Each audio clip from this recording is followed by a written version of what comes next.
কোনো প্রবাসী এই স্কিমে 2,000 টাকা করে জমা প্রদান করলে 30 বছর পর আজীবন মাসে 24,932 টাকা পেনশন পেতে থাকবে। আর 10,000 টাকা করে রাখলে 30 বছর পর মাসে আজীবন 1,24,660 টাকা করে পেনশন পেতে থাকবেন। প্রবাসীদের কত বোধাই মনে করেন না যে প্রত্যেক মাসে তারা 2,000 টাকা 10,000 টাকা করে দেবো আর আপনারা খাইয়া এরপরে ক্ষমতায় থাকবেন আর মানুষের উপর স্টিম রোলার চালাইবেন। দেশের রিজার্ভের অবস্থা সবাই জানে। IMF এর কাছে লোন চাইছেন, পান নাই। বিশ্বব্যাংকের কাছে লোন চাইছেন, পান না। এখন ক্ষমতায় কীভাবে থাকা যায়, জন্য প্রবাসীদের কাছে হাত পাচ্ছেন, কারণ ভিক্ষার থালা প্রবাসীদের কাছে ছাড়া তো আর পারবেন না কোথাও, ঠিক আছে?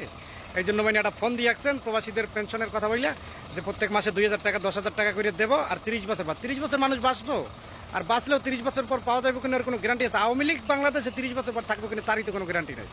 আপনি দেশের প্রধানমন্ত্রী, বৈধভাবে হন আর অবৈধভাবে হন, এই জন্য কিছু বললাম না, সম্মান রেখে বললাম। প্রবাসীদেরকে আপনারা যতটা বোকা পাবেন, প্রবাসীরা অতটা বোকা না। ভালো থাকবেন।